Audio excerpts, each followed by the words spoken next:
iniciado a estudiar el capítulo 7. Vamos a hacer como un repaso de lo que dejamos iniciado hace 8 días con el fin que podamos hoy profundizar sobre todo este capítulo y pueda ser claro para nosotros. Hace 8 días empezamos a estudiar sobre los 144.000 sellados.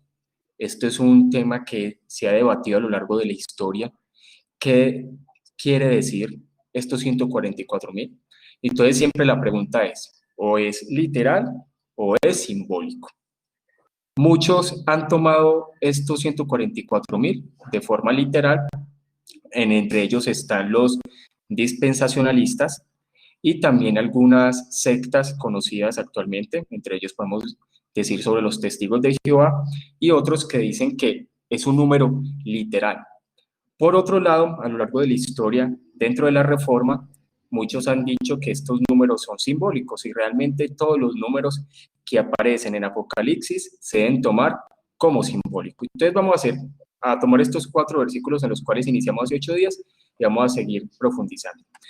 Antes de profundizar, yo quiero hacerles como una aclaración acerca de un tema, y es con respecto a la ideología que tenía Israel. Cuando nuestro Señor Jesús vino a Israel, Israel tenía una idea escatológica centrado en aspectos políticos, centrado en su propio sensacionalismo, centrado en sus propias ideas. Y entonces constantemente parecía como que a Jesús le preguntaran, Señor, ¿vas a restaurar todas las cosas en este tiempo? Y para ellos restaurar todas las cosas en este tiempo era que Israel fuera la nación de las naciones o que Jerusalén fuera la capital mundial. Esa era la idea que tenían los judíos en ese tiempo y es la idea que tienen los dispensacionalistas en este tiempo. Hasta el punto que cuando Jesús llegó y a Juan el Bautista lo metieron en la cárcel, Juan el Bautista parecía que él también tenía como esa idea de que Jesús venía a establecer un reinado político. Por eso es que Juan el Bautista le mandó a preguntar a Jesús si él era el enviado, porque parecía como que Juan el Bautista esperaba una revolución, eso era lo que esperaban todas las personas cuando el Mesías llegara, donde se liberara el imperio, donde realmente se estableciera Israel como la nación de las naciones y que el Mesías reinara desde Jerusalén. Y esa era la idea que tenían los judíos, y por eso Juan el Bautista también se sorprendió. ¿Y cuál fue la respuesta de Jesús? Le dijo, ve y dile lo que vas a ver. Las personas endemoniadas son libradas, las personas enfermas son sanadas.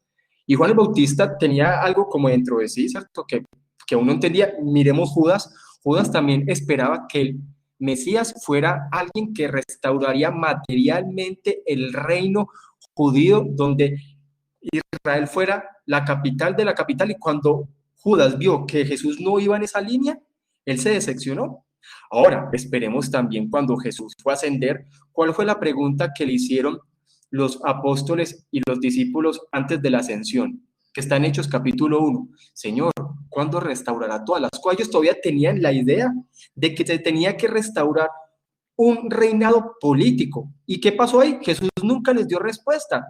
Cada vez que le hacían esa pregunta, Jesús evadía esa respuesta y les decía que eso no era el propósito para el cual había llegado. Ahorita la pregunta es, ¿era realmente eso lo que se estaba profetizando desde el Antiguo Testamento? Que Israel fuera la nación de las naciones y que Jerusalén fuera la capital de las naciones. Históricamente se ha debatido eso. Y hay muchos que dicen que Jesús siempre los llevó a entender que no era así, sino que Jesús iba a crear un pueblo sin nacionalidad de todas las naciones. Ahora, los apóstoles empezaron a predicar eso y los judíos creyeron era que, listo, háganse judíos y circuncídense, y no era así, sino que Dios estaba formando un pueblo de judíos y de gentiles con una perspectiva más allá de esa idea política que tienen los judíos, en los cuales los reformadores, o lo mejor dicho, la línea reformada nunca estuvo de acuerdo, ya que ellos decían que esa idea política y sionista no era lo que la Biblia ha predicado desde el Antiguo Testamento. Ahora, hoy en día vemos los dispensacionalistas que siguen con esa misma idea sionista, política y sensacional de los judíos. Por eso es que los dispensacionalistas le colocan una tercera etapa a la venida del Señor Jesús, y lo llaman el milenio, cuando nomás es solamente Apocalipsis que habla de eso, y que también es un número simbólico. ¿Por qué? Porque también los dispensacionalistas y también algunos premilenialistas esperan y tienen esa idea política que tenían los judíos del establecimiento de Israel como nación de naciones y Jerusalén como capital de las naciones. No obstante, sabemos que lo que se pensaba era mucho más allá. Realmente Israel fue el que preparó al Mesías para que el Mesías se convirtiera en la cabeza, en esa cabeza federal, tanto de los judíos y gentiles y un solo pueblo sin nacionalidad. Por eso es que Pablo, al ver que los judíos querían judaizar a los gentiles, él dio a entender que no era así, porque los judíos que se habían convertido entendieron que era que se tenían que convertir en judíos. Y Pablo dijo, no, no, no, Dios está haciendo un solo pueblo sin nacionalidad, ni judío, ni griego, ni nada, y es un pueblo sin nacionalidad, formado de todas las naciones, y es el reino de Dios. Entonces ahí es donde debemos entender eso. O seguimos la idea sionista política que tenían los judíos, o entendemos que lo que se profetizaba antes iba a una perspectiva espiritual mayor y que después lo que Dios haría era la eternidad, después de que cuando Él venga, el paso a la eternidad. Entonces ahí es donde se ha visto ese debate. Listo, entonces pues vamos a leer estos versículos y vamos profundizando sobre esto que avanzamos hace 8 días, pues lo vamos a volver a repetir. Si tienen preguntas, lo pueden hacer, hermanos. ¿Me escuchan bien ahí? Para seguir avanzando. ¿Sí me escuchan bien? Listo. Entonces, Sí, señor. listo. Pues vamos a iniciar acá. Entonces dice, después de esto vi 4 ángeles en pie sobre los 4 ángulos de la tierra que detenían los 4 vientos de la tierra para que no soplase viento alguno sobre la tierra, ni sobre el mar, ni sobre ningún árbol. Habíamos dicho que era que se estaba deteniendo realmente el juicio que Dios iba a traer. Vi también a otro ángel que subía de donde sale el sol y tenía el sello del Dios vivo y clamó a gran voz a los 4 ángeles a quienes se les había dado el poder de hacer daño a la tierra. Esta parte la vamos a pasar así por encimita porque ya la habíamos estudiado hace 8 días, pero es también dar a entender que Dios sella a los suyos. En muchas partes de la Biblia habla de que Dios también sella a los elegidos. Entonces, aquí dejamos la pregunta. Si Dios sella a los suyos, quiere decir que Satanás también sella a los que no hacen parte del pueblo de Dios. Entonces, si este sello es invisible, es algo que habla de que le pertenecemos a Dios, porque ahora vamos a decir que el sello de la bestia va a ser algo literal. Ahí es donde quedamos en esa conclusión. ¿Listo? Entonces esto ya lo habíamos visto hace 8 días y también alcanzamos, un momentico que está un poquito lento. Entonces lo que estamos viviendo hoy en día es con respecto a lo que será el sello, ¿cierto? Muchas personas ya dicen, por eso es que ya no quieren que se coloque el 5G, la tecnología 5G, dicen que la vacuna va a tener un microchip, todos están apuntando a Bill Gates, y eso es una cosa impresionante. Yo por ahí tengo un joven que él es como medio judaizante, y él como decía, él colocaba es que Bill Gates es el que va a introducir un chip sobre la vacuna, y entonces la vacuna va a llevar un chip sobre las personas. Entonces, dice, tenemos que negarnos a vacunarnos, bueno, y un montón de cosas. Y entonces también es que no contra el 5G. Y el problema es que se levantan muchas personas también que no son creyentes a también tener esas posturas en contra de todo eso. Entonces por ahí apareció que Miguel Bosé, que también estaba en contra del 5G, que también estaba en contra de la vacuna, que Bill Gates también tenía control sobre todas las cosas. Entonces la iglesia se empieza a mover y pareciera como que la iglesia también se está metiendo en todo este cuento de las especulaciones, de todas las teorías de conspiración. Por ahí apareció por allá Dante Gebel hablando un montón de cosas todas raras, y entonces por allá también apareció un montón de gente apoyándola, y entonces casi que cuadrando el caso de Daniel, el caso de José, y que la iglesia estaba cautiva, y que entonces pareciera que los estados están casi cautivando la iglesia, bueno, y un montón de cosas. Entonces, hasta la iglesia se mete en esas cosas de conspiración, y es donde uno tiene que estar muy cementado en la palabra para entender qué es lo que está pasando en este tiempo. O sea, debemos de ser entendidos en los tiempos y tener cuidado con ese montón de cosas que está apareciendo, porque O sea, pareciera como que también dentro de la iglesia están saliendo teorías de conspiración y hay que tener mucho cuidado con eso. Listo, entonces avanzamos también en esa parte. Dice, diciendo no hagáis daño a la tierra, ni al mar, ni a los árboles, hasta que hayamos sellado en sus frentes a los siervos de nuestro Dios. Y hoy el número de los sellados, 144,000 sellados de todas las tribus de los hijos de Israel. Entonces la pregunta es, pero ahí no dice pues los Israel, ¿sí? Sí, pero entendamos que hay una Israel espiritual. Y a eso es también donde nosotros debemos ir. Ahora, vamos a mirar que las tres posturas escatológicas que estamos estudiando en este punto son completamente diferentes. Aquí vamos a ver que están muy separadas en su interpretación y es donde necesitamos entender en eso. No me acuerdo si este punto lo tocamos, pero igual vamos a iniciar también desde ahí. Dice, 144,000. ¿Qué dice MacArthur, que es un dispensacionalista con respecto a esto? Dice que es un ejército misionero compuesto por judíos redimidos, que son instrumentos de Dios en la salvación de muchos judíos y gentiles durante la tribulación. Serán los primeros frutos de Israel nuevo y redimido. O sea, porque MacArthur dice que Israel tiene que restaurarse, ya que Israel tiene que ser la nación de las naciones. Entonces, serán los primeros frutos de Israel nuevo y redimido. Por fin Israel será para la gloria de Dios la nación testigo que había rehusado ser en el Antiguo Testamento. Dice, por elección soberana Dios sellará 12,000 de cada uno de las 12 tribus y así se comprometerá a protegerlos durante el cumplimiento de su misión especial. Entonces, para MacArthur, los 144,000 son judíos misioneros que van a estar predicando durante esos 7 años que ellos colocan que es como los últimos años que va a tener la humanidad, en donde el plan se va a centrar en Israel y en donde la iglesia ya fue raptada. Recordemos que el punto dispensacionalista es que antes de que inicien estos 7 años, la iglesia ya fue raptada. Hay otros que dicen que el rapto es a mitad de los 7 años, pero hay unos que dicen que es antes. Me parece que MacArthur es de la posición que la iglesia es raptada antes de del inicio de los 7 años. Entonces, él dice que en esos 7 años estos hombres van a estar evangelizando por todos lados y en ese tiempo va a haber conversión.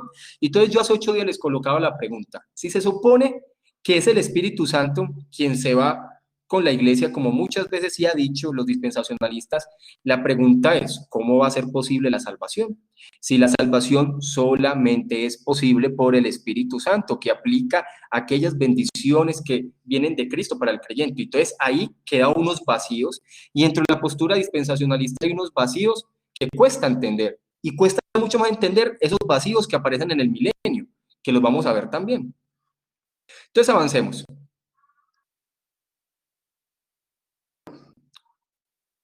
Kistemaker decía lo siguiente, que cuando habla de sellados, dice, ¿cómo se relaciona un sello con los santos? Primero, están seguros y nadie, ni siquiera Satanás, puede arrebatarlos de la mano de Dios. Juan 10:28, como les había dicho, hablan bastante de que los hijos de Dios son sellados, hay un sello, ¿sí? Invisible, hay algo invisible, una realidad con respecto a eso que pertenecemos a Dios. Luego pertenecen a Jesús y son su posesión. Y tercero, la palabra dicha a ellos es verídica e inmutable y sus promesas son genuinas. El cristiano es sellado en este triple sentido. El Padre lo ha sellado porque el creyente disfruta de la protección del Padre por toda la vida. El Hijo lo ha sellado porque lo ha comprado y redimido con su propia sangre preciosa. El Espíritu lo ha sellado porque da testimonio de que somos hijos de Dios. Dice, no tiene que esperar hasta que la última persona haya sido marcada con el sello de Dios vivo. Aunque la información se refiere al futuro, el verbo habían sido sellados está en tiempo pasado. Dios conoce el número de los que reciben los sellos y Juan lo comunica en forma simbólica a los lectores. Está hablando de todos los redimidos. Entonces, para Kistemaker, los 144,000 es un número que habla de todos los redimidos a lo largo de la historia de la humanidad.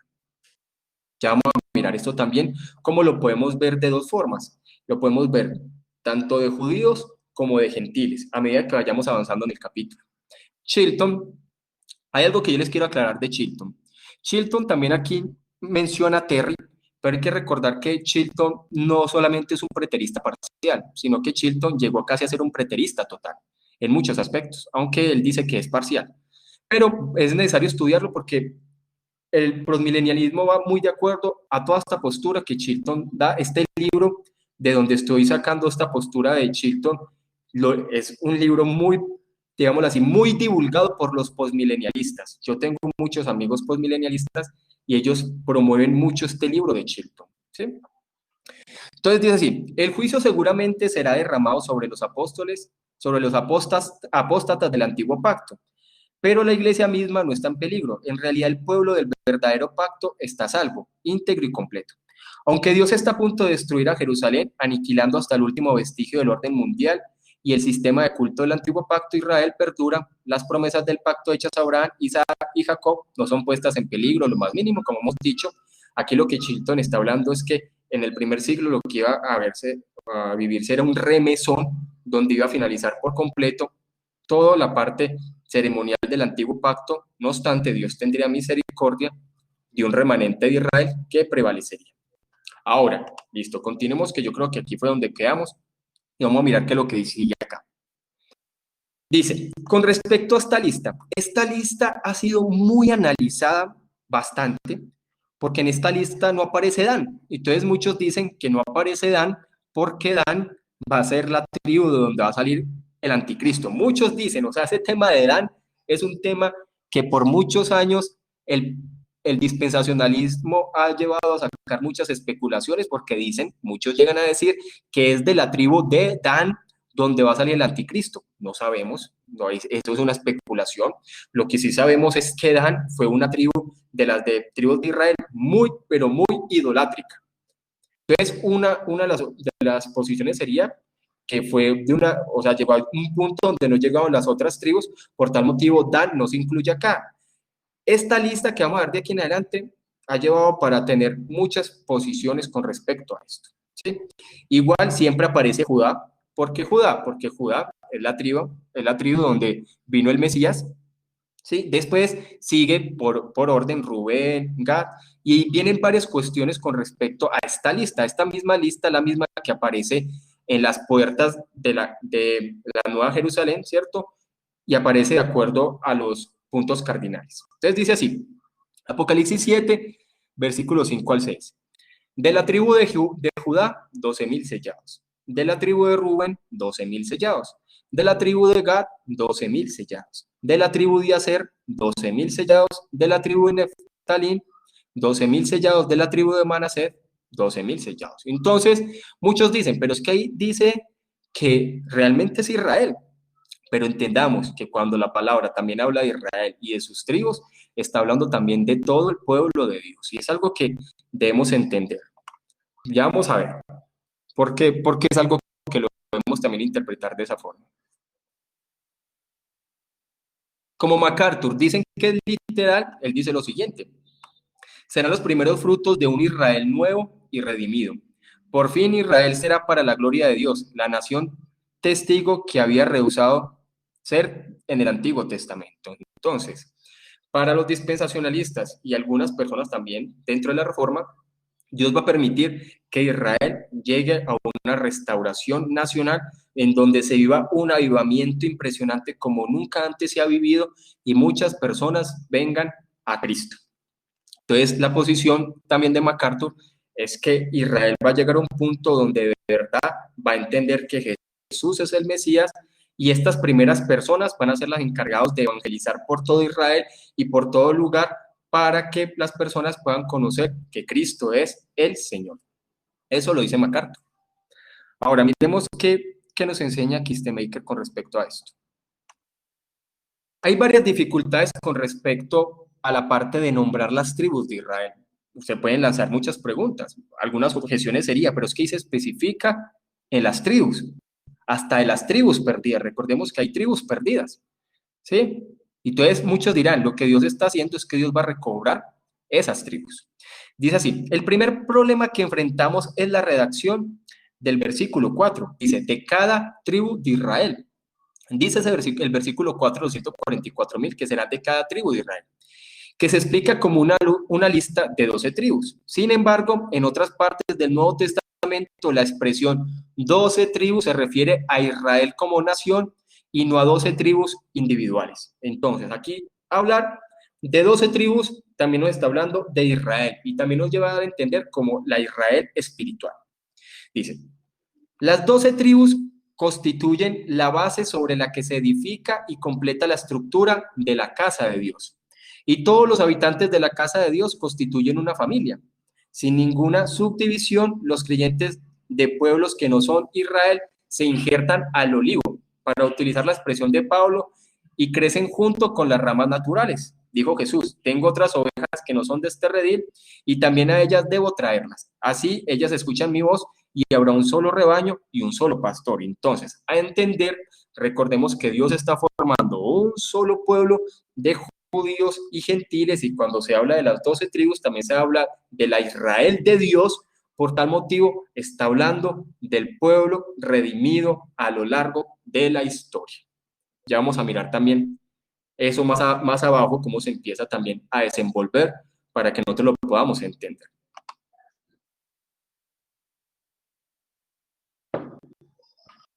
Chilton lo ve de la siguiente forma.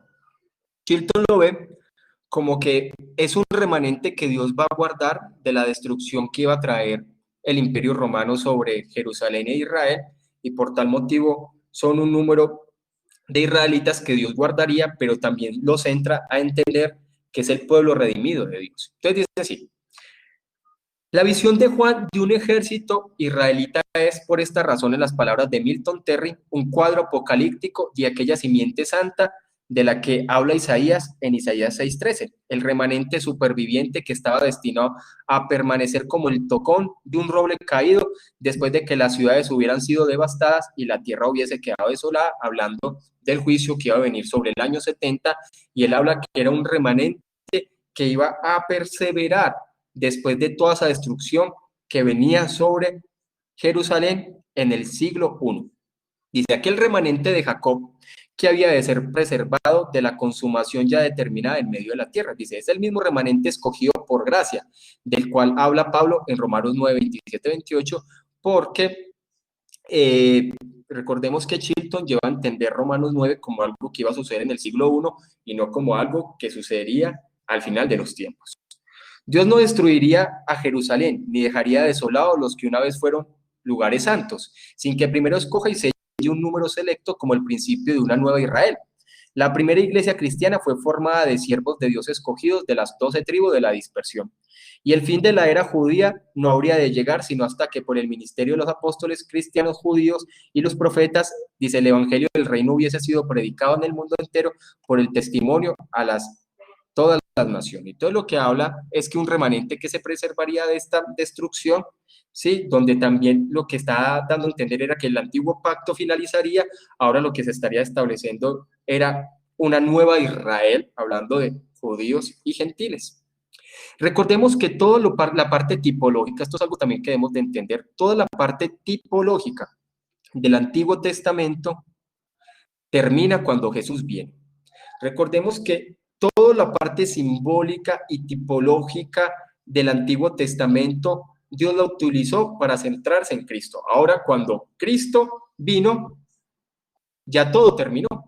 Quiere decir que ahora nosotros no podemos interpretar cuando en la Primera Guerra Mundial se sacaron los judíos como un suceso semejante a lo que pasó cuando Israel salió de su tierra por causa del quebrantamiento del pacto. Toda esa parte tipológica, profética, que apuntaba a Cristo, terminó cuando Cristo vino. Ya los sucesos, ya Israel dejó de mirar esa parte tipológica porque la realidad llegó cuando Jesús vino. ¿Sí? ¿Preguntas? ¿Preguntas hasta ahí? Ninguna. Listo. Sigamos con Apocalipsis 7. Sigue hablando de los 12,000. Aquí hay otra situación. Se supone que Leví no era una tribu contada dentro de las 12. Pero aquí en esta lista sí aparece Leví. Recordemos que Leví era una tribu que se dispersa entre todas las naciones por ser de sacerdotes y era de los hijos de José, que de los hijos de José se convirtieron en 2 tribus. ¿Sí? Entonces aquí sí se incluye a Leví. Se quita a Dan, pero se incluye a Leví. Y es algo raro porque esta también da para preguntarse mucho sobre esta lista. Porque cuando uno ve la lista de las 12 tribus, Leví nunca se incluía porque Leví era de los sacerdotes y era de los sacerdotes y los que servían a la parte del servicio de sus hermanos, por eso la importancia de la parte sacerdotal, pero nunca se contaba entre las tribus, sino que era una tribu que está, digámoslo así, repartida entre las otras tribus. Pero en esta lista se incluye, se quita Dan, pero se incluye Leví. Entonces dice, de la tribu de Leví, 12.000 sellados; de la tribu de Isaacar, 12.000 sellados; de la tribu de Zabulón, 12.000 sellados; de la tribu de José, 12.000 sellados; de la tribu de Benjamín, 12.000 sellados. Entonces seguimos hablando que eran 12.000 de 12 tribus. Ahora, dice MacArthur, por elección soberana, Dios sellará 12.000 de cada una de las 12 tribus y así se comprometerá a protegerlos durante el cumplimiento de su misión especial. O sea, MacArthur ve que estos 144.000 van a cumplir una misión especial de evangelismo. No dice por ningún lado eso, pero para los dispensacionalistas dicen que van a ser evangelistas y que van a encargar de evangelizar por diferentes lugares. Sigamos hablando acerca de Kistemaker. ¿Sí? Dice, la razón de eliminar el nombre de Dan, bueno, aquí, por ejemplo, él empieza a hablar de lo que el dilema y el debate que se ha hablado con respecto a Dan, porque Dan no aparece, si Dan siempre aparecía en las tribus, pero como le digo, Dan siempre ha llevado para especular muchas cosas con respecto a si el anticristo saldría de Dan. Dice, se remonta al relato en el que los descendientes de Dan cayeron en idolatría. Jueces, capítulo 18, versículo 30-31, como les había dicho, Dan siempre fue reconocida como una tribu idolátrica hasta el punto más allá que sus hermanos, a pesar de que también cayeron en idolatría, pero llegaron a un punto de mucho más. Dice, también fueron los primeros en cometer el pecado de apostasía, porque aceptaron un becerro de oro que Jeroboam colocó.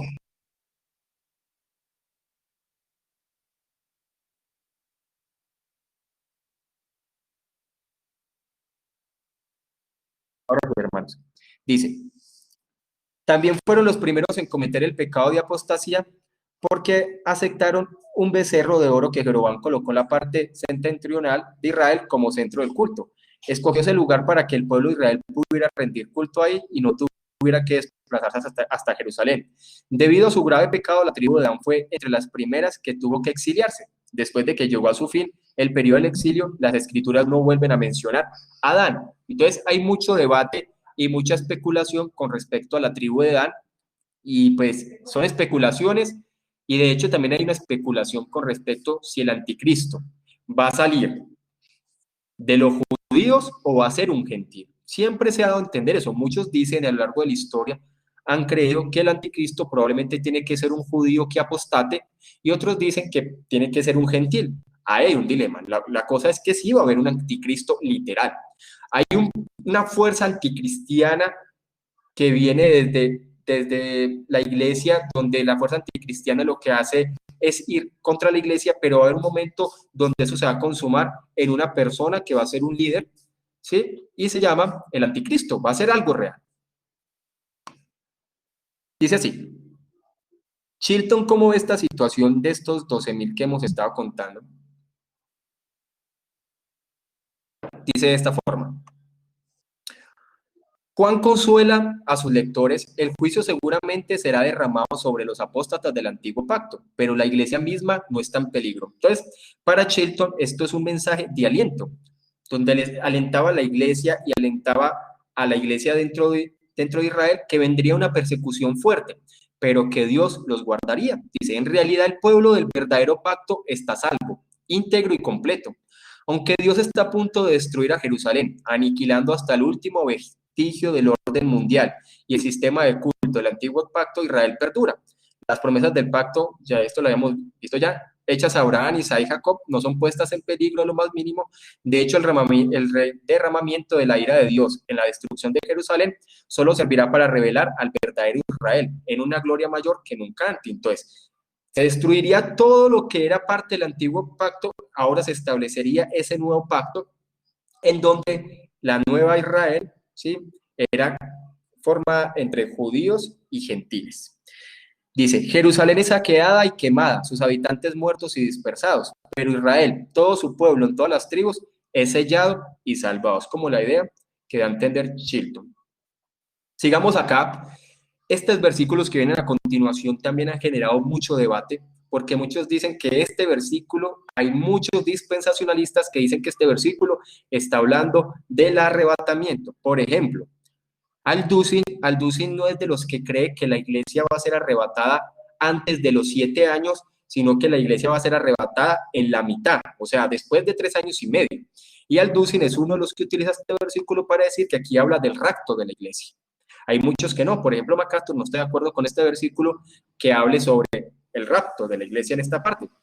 Entonces, mire que este versículo da a entender mucho porque Juan dice de esta forma: después de esto miré y he aquí una gran multitud, la cual nadie podía contar, de todas las naciones y tribus y pueblos y lenguas, que estaban delante del trono y en la presencia del Cordero, vestida de ropas blancas y con palmera en las manos. Entonces muchos dicen que era que de un momento a otro apareció una gran multitud en el cielo. Entonces muchos dicen, ahí está hablando del rapto, porque de un momento a otro apareció una gran multitud. Pero si miramos realmente aquí lo que está hablando es que estamos hablando de Israel, la verdadera, y después lo que dice es que es un solo pueblo formado de todas las tribus, lenguas y naciones. No podemos dividirlo por los títulos. El versículo 8 hacia atrás es pegado con el versículo 9 acá, y Dios está hablando de la salvación de los elegidos, conformados de Israel y los gentiles. Ahora dice, y todo eso es una sola tribu, lengua y nación. Estoy hablando de que hay elegidos de toda la historia, de todo el planeta Tierra. Hablando pues que primero fue en un plan con Israel y después de la venida de Jesús, el evangelio se predica a todas las naciones. Dice, y clamaban a gran voz diciendo, miren la proclamación. Por eso es que este capítulo habla de la salvación. Mire que este capítulo habla directamente de la salvación.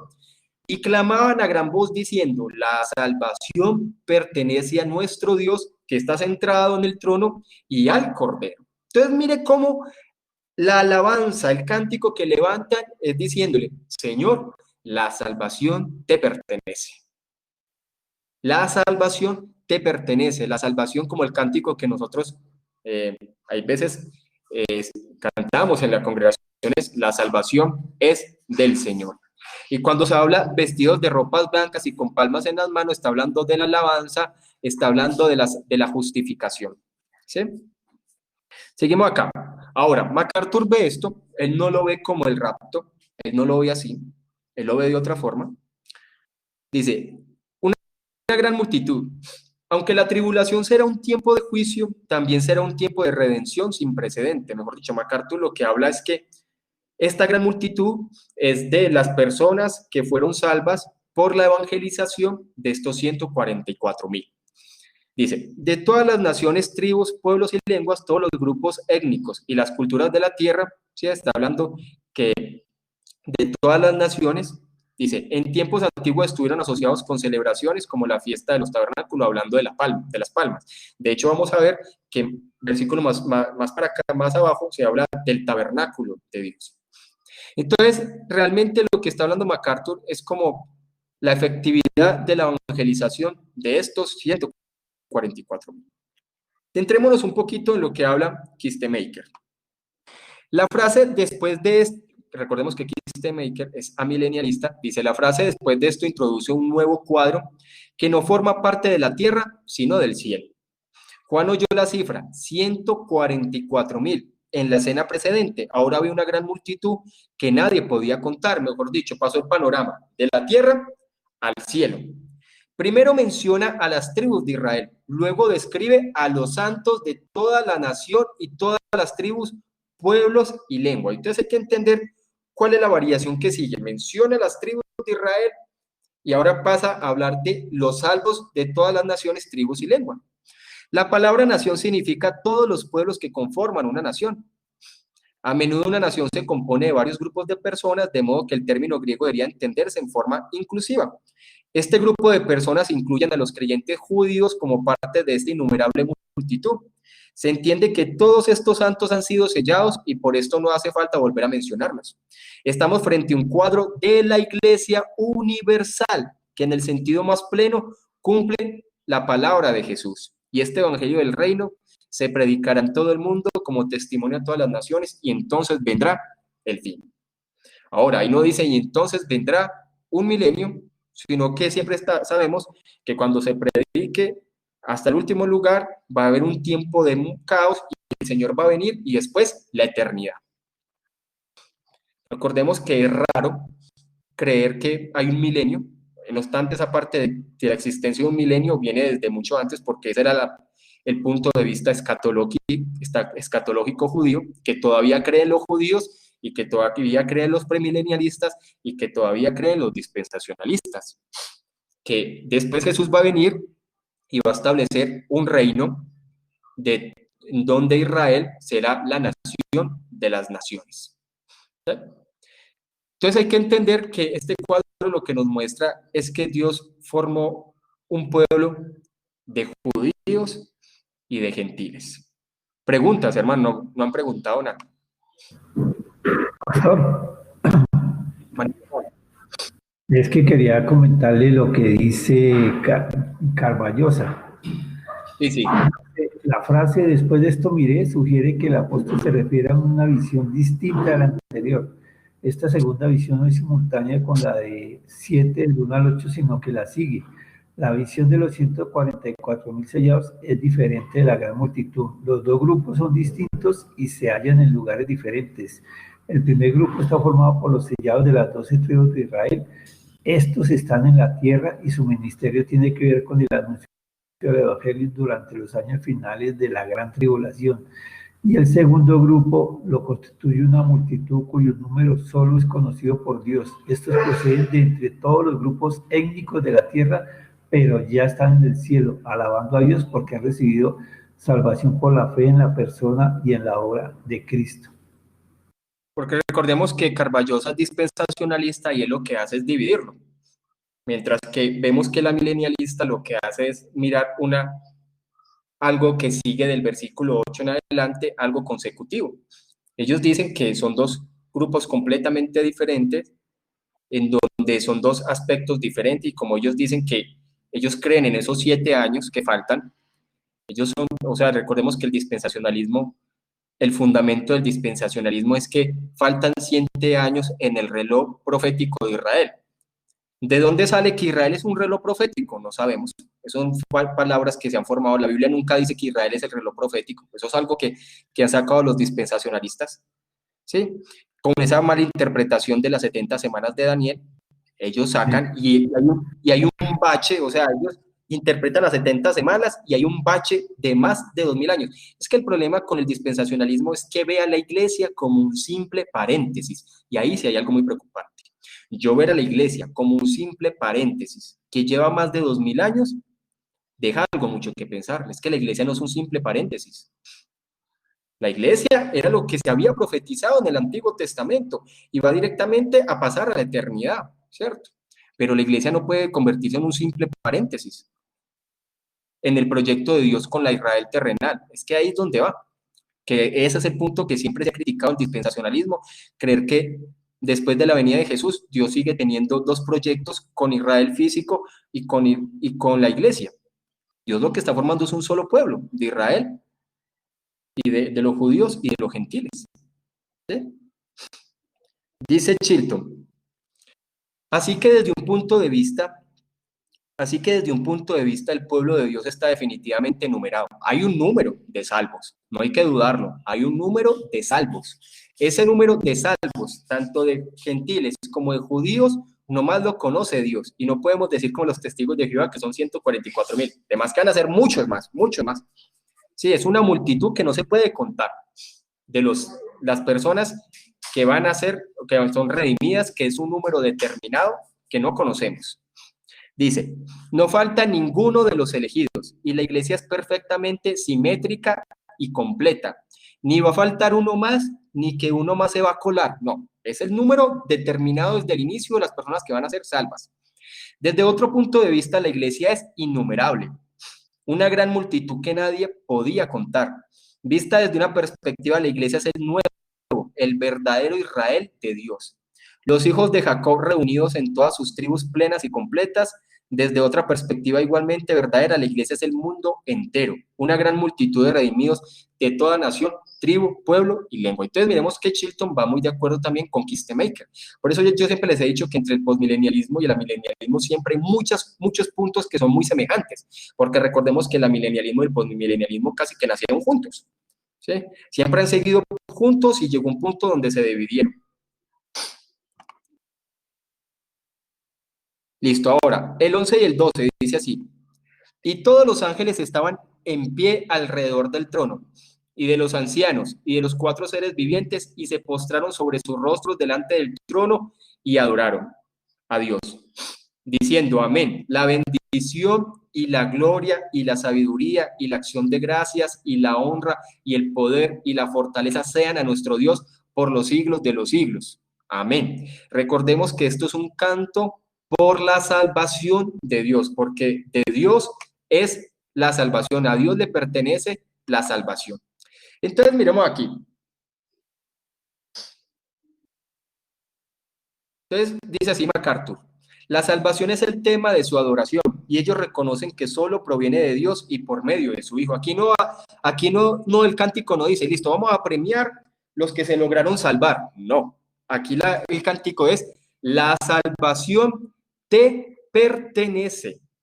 Aquí no es, bueno, vamos a ver quiénes lograron salvarse, quiénes fueron los más fuertes. No, la salvación es del Señor. Y eso es lo que dice el cántico, ¿sí?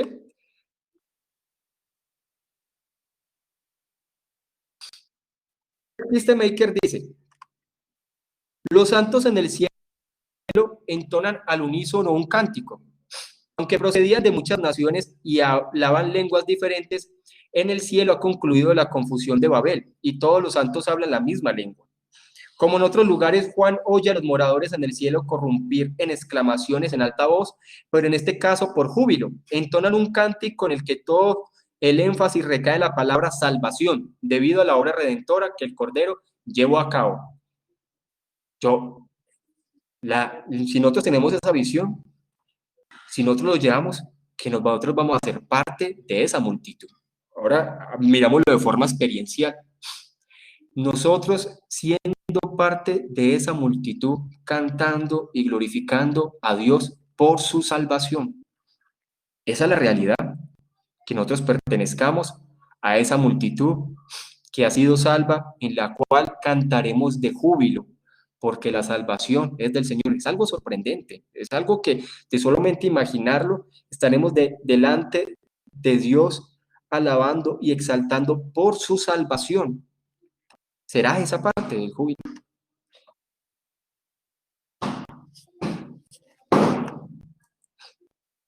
Tengo un momentico acá.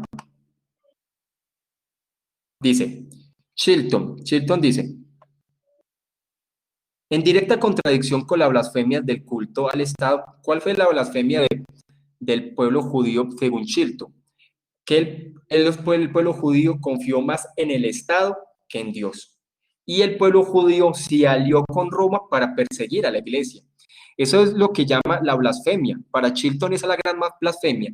Centrarse más en el Estado y haberse mezclado con el Estado para perseguir a la iglesia. La iglesia declara que la salvación es el ámbito de Dios y de su Hijo solamente. El Estado IBD se proclamaba como el Salvador. El problema es que si yo creo que el Estado es mi Salvador, estoy desenfocado. Hay muchas personas que creen que la solución es el Estado. Ese es el problema hoy en día. La gente cree que la solución es el Estado y la gente espera un Mesías. Ahí es donde está el error. La gente espera un Mesías político que le organice la vida a un país. Ese no debería ser mi ideal. ¿Por qué? Porque es que los líderes políticos defraudan a las personas. ¿Cuántas personas han subido a un país como un líder político, como un Mesías, que sacaría al pueblo de la debacle, que salvaría al pueblo de la corrupción? Y inician y el poder les daña su corazón, porque es que yo no soy llamado a confiar en líderes políticos. Y probablemente en algún momento se levantarán líderes políticos. Todos los países han tenido eso. Miremos Venezuela, creía en un líder político, Chávez, y mire a dónde llevó el país. Colombia también ha tenido muchos líderes políticos y también ellos han de alguna forma dañado su corazón. El problema es que si yo creo que en algún momento va a aparecer un Mesías político y yo le doy más esperanza en lo que él me puede ayudar a mí que en Dios, estoy mal y no estoy yendo a las posiciones bíblicas. Hay que orar para que Dios nos ayude y que Dios levante personas honradas y todo eso. Pero yo no puedo llegar a esperar un Mesías político que arregle toda la situación. Ese no es mi ideal. Mi ideal es centrarme en Jesús y a pesar de las situaciones, Él siempre me va a seguir pastoreando. Eso sí, votemos correctamente de acuerdo de acuerdo a lo que yo he entendido de la palabra. Pero, ¿qué va a pasar con el anticristo? Que el anticristo va a ser un Mesías político. Va a ser el que la gente está esperando, el que cree que va a solucionar todo, que va a solucionar la pobreza, que va a solucionar el trabajo, que va a solucionar la salud. Y la gente se irá tras él. Y hay muchas personas que idolatran a sus líderes políticos, pero nosotros no somos llamados a eso. Dice, en todas las épocas este ha sido básicamente el punto en disputa. ¿Quién es el dueño y determinador de la realidad? ¿La palabra de quién es ley? ¿Es el Estado el que proporciona la salvación o es Dios? ¿Será que el Estado me va a poder a mí solucionar todo lo que yo necesito? ¿Será que el Estado se va a convertir en ese proveedor de lo que yo espero? Si esa es mi esperanza, les voy a contar, hermano, me voy a defraudar probablemente. Mire lo que pasó con Hitler, es que siempre ha pasado igual. Hitler era el Mesías de Alemania, el que solucionaba todo, el que tenía unos ideales, hasta pastores estuvieron de acuerdo con Hitler al inicio. Y mire, Hitler, de un momento a otro, cambió. Entonces, ¿cuál es mi ideal? Mi ideal es, estoy esperando que aparezca un Mesías político que trate de sacar a Colombia de todo esto que está. Las otras naciones también están esperando sus Mesías políticos. No, yo tengo que centrarme es el que me provee a mí todo, es mi Señor. ¿Sí? Para nosotros, como para la iglesia primitiva, no puede haber terreno intermedio seguro entre la fe y la apostasía. Digamos acá. Apocalipsis 7, 13 al 14. Vamos a avanzar para que terminemos todo este capítulo. Dice, entonces uno de los ancianos, recordemos que los ancianos hablan también de la iglesia, es como si fuera un representante de la iglesia. Dice, entonces uno de los ancianos habló diciéndome, estos que están vestidos de ropas blancas, ¿quiénes son y de dónde han venido? Juan le preguntaba al anciano, ¿quiénes son estos? Tanta gente, ¿de dónde apareció? ¿Y qué le responde? Dice, yo le dije, Señor, tú lo sabes. O mejor dicho, esa fue la pregunta que le hicieron a Juan. Y él respondió, Señor, tú lo sabes. Estos son los que han salido de la gran tribulación. Ahora, el dispensacionalista cree que estas personas son ciertas... Hay dos puntos de vista. Hay unos que dicen que como la iglesia ya fue raptada, estas personas fueron los que evangelizaron estas personas de los 144,000 judíos. Entonces dice, y han lavado sus ropas y las han emblanquecido en la sangre del cordero. Nosotros entendemos que esto es la iglesia redimida. Miramos los puntos de vista. MacArthur dice, estas personas no fueron libradas junto a la iglesia. Entonces, ¿por qué? Porque entendamos que el dispensacionalista cree que la iglesia ya fue raptada. Entonces, estos son otros grupos de personas que es por el evangelismo de estos 144,000. Dice que la iglesia que pasó por el arrepentimiento debido a que todavía no se había salvado. Durante el periodo de 7 años serán salvados, martirizados e introducidos al cielo. Aunque es un tiempo de juicio como nunca antes, también es un tiempo de gracia y salvación sin paralelo en la historia, mejor dicho. Según ellos, y esa es una de las críticas que también se tiene al dispensacionalista, según ellos, la iglesia va a ser raptada y en el tiempo de tribulación también va a haber salvación. ¿Cómo va a ser posible eso? Esa es la crítica. ¿Cómo va a ser posible la iglesia raptada y ahora también va a haber salvación de otras personas que no pertenecen a la iglesia? Es algo confuso.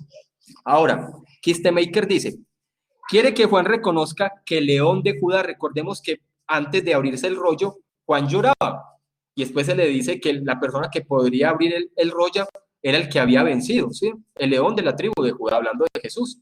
Entonces dice, este ángel, esta criatura quiere que Juan reconozca que el león de Judá ha cumplido, de hecho, las promesas de salvación del Antiguo Testamento. El anciano representa a la iglesia en el cielo y desea que Juan vea la promesa y su cumplimiento.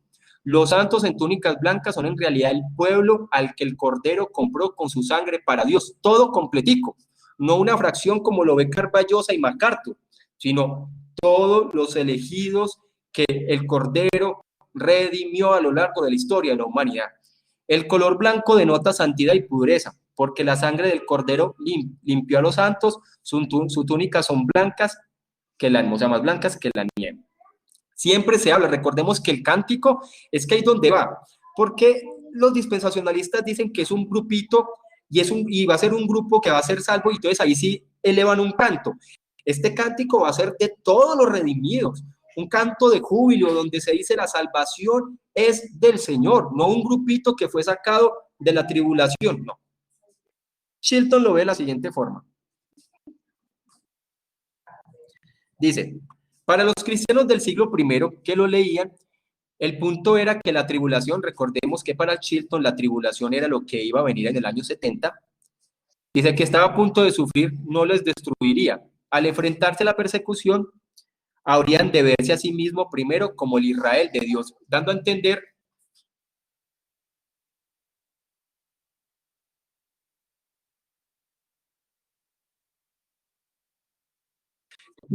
acá.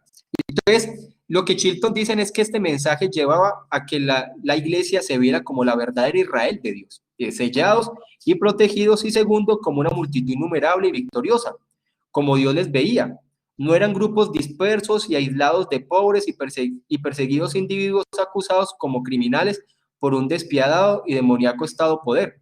Más bien era una vasta multitud de vencedores que habían lavado sus ropas y las habían emblanquecido en la sangre del Cordero y que estaban de pie delante del trono de Dios, cubierto por la justicia de Cristo Jesús. Entonces, lo que aquí está hablando Chilton era que era un mensaje que consolaba y que confortaba, y donde les decía, pronto va a venir una gran tribulación, pero Dios va a proteger a la verdadera Israel, a los verdaderos elegidos, y ellos preservarán y se multiplicarán por todas las naciones.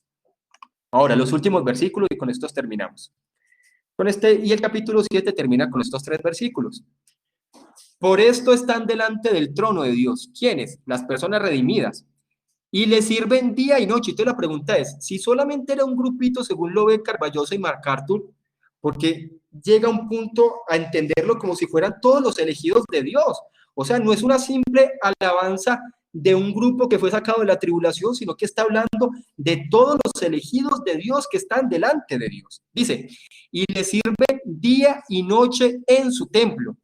El que está sentado sobre el trono extenderá su tabernáculo sobre ellos, y no tendrán hambre ni sed, y el sol no caerá más sobre ellos ni calor alguno. Porque el Cordero que está en medio del trono los pastoreará y los guiará a fuentes de agua de vida, y Dios enjugará toda la lágrima de los ojos de ellos. Está hablando de las promesas que se le ha hecho a la iglesia, a su pueblo a lo largo de la historia. Esto no es un grupito pequeño, es la iglesia, son los redimidos. Entonces miremos aquí algo con respecto a estos versículos. Dice el tabernáculo. Esta parte que dice MacArthur sí es una gran realidad, y los tres exponentes de estos comentarios están de acuerdo con este enfoque. Cuando se habla del tabernáculo, esto se refiere al trono celestial de Dios, no a un tabernáculo físico.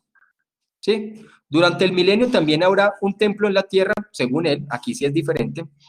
¿Sí? Recordemos que probablemente los israelitas podrán construir un templo, muchos de los dispensacionalistas lo ven como una bendición, pero enfocándonos desde el punto de vista histórico, realmente si se logra construir un tercer templo, sería una abominación para Dios, porque es casi como que se volviera otra vez a restaurar el Antiguo Testamento, algo que Dios ya había cerrado. Entonces, durante el milenio también habrá un templo en la tierra, un lugar santo y especial donde Dios habita en un universo que todavía es caído, aunque ha sido sometido a una restauración parcial. En el estado final y eterno, con sus nuevos cielos y nueva tierra, no habrá templo, porque Dios mismo llenará todo con su presencia y será su templo. Ahí, con ese puntico, si estamos de acuerdo. Dice, extenderá sobre ellos. Esta traducción es más precisa que otras donde se lee, morará en medio de ellos. La presencia de Dios se convertirá en su cúpula y dosel de protección que librará de todos los terrores de un mundo caído y los horrores indescriptibles que han experimentado en la tierra durante el tiempo de la tribulación. Entonces, recordemos que para el dispensacionalista, ese templo va a ser una bendición, mejor dicho. Cuando yo era dispensacionalista, uno siempre hablaba, esperamos la construcción del tercer templo, ya está todo listo, ya se conoce hasta el ADN del sumo sacerdote, ya se ha construido el menorá, ya se ha construido todo, o sea, Uno como dispensacionalista estaba esperando que todo se volviera a hacer como se hacía en el Antiguo Testamento, o sea, entendiendo que todo se cumple en Cristo y todo ya se ha finalizado en Cristo, pero uno con esta postura dispensacionalista, uno cree y uno espera que todo se vuelva a restaurar y que uno quiere ver levitas, que uno quiere ver un sumo sacerdote y que uno quiere ver que sacrifiquen los toros, que sacrifiquen los animales y que se construya un super templo. Probablemente puede pasar. La pregunta es, ¿va a ser de deleite de Dios o va a ser una abominación para Dios? Ahí está el dilema. Y son discusiones históricas con respecto a eso. Si ya se dice que en Jesús ya se finalizó toda la parte ceremonial, ¿por qué estamos esperando que otra vez vuelva a realizar la parte ceremonial tal cual como en el Antiguo Testamento? Si todo ya finalizó en Cristo. Cristo fue el sacrificio que vino a satisfacer todo lo que el Padre exigía. ¿Por qué esperamos que se vuelva a sacrificar? Ahí es donde son las cuestiones que no cuadran. Entonces estamos esperando que otra vez se vuelva a construir todo como en el Antiguo Testamento. Para Israel, es que para Israel también la finalización llegó en Cristo. Ahora creemos que Cristo nomás vino para la iglesia, ahora viene un proceso con Cristo, porque ellos dicen, no, es que esto lo que se va a hacer es simbólico, no. Ya el único sacrificio y todo apuntaba a Cristo, y al llegar Cristo, toda esa parte tipológica ya finalizó. Entonces dice Kistemaker, tiene un significado especial el servicio continuo que el pueblo de Dios presta a su presencia. La palabra templo se refiere no a la estructura de un edificio, sino más bien al santo de los santos, que es el lugar donde Dios mora. Algunos comentaristas ven un conflicto en este versículo, con Apocalipsis 21-22, que dice que la Nueva Jerusalén no tiene templo, pero Juan explica que el Señor Dios Todopoderoso y el Cordero son su templo, lo cual significa que debido a la presencia penetrante de Dios y el Cordero, la Nueva Jerusalén es ella misma un santuario. De ahí que estar en la presencia de Dios delante de su trono y servirlo sin cesar puede compararse con el papel del sumo sacerdote. Una vez al año, el sumo sacerdote ingresaba a la sagrada presencia de Dios por un momento en el día de la expiación, pero los santos morarán en la presencia de Dios, no solo unos minutos, sino para siempre. O sea, este versículo que quería entender es que nosotros moraremos para siempre en la presencia de Dios. La imagen que da Kistemaker era que solamente el sumo sacerdote en el día del Yom Kippur podía entrar a la presencia de Dios en ese tiempo que estaba centrado en el templo, en el tabernáculo, un momentico y ya nosotros viviremos en la presencia de Dios para siempre. Seremos sacerdotes delante de nuestro Señor y viviremos para siempre en su presencia. Sigamos aquí con esta última parte de Chilton y finalizamos. Dice Chilton, la iglesia del siglo I estaban al borde de la mayor tribulación de todos los tiempos. Muchos perderían sus vidas, sus familias, sus posesiones, pero Juan escribe para decirles a la iglesia que la tribulación no es una muerte, sino un nacimiento. O sea, para Chilton era que nacía la iglesia y ahora se fundamentaba el nuevo pacto. El preludio del establecimiento del reino mundial de Cristo.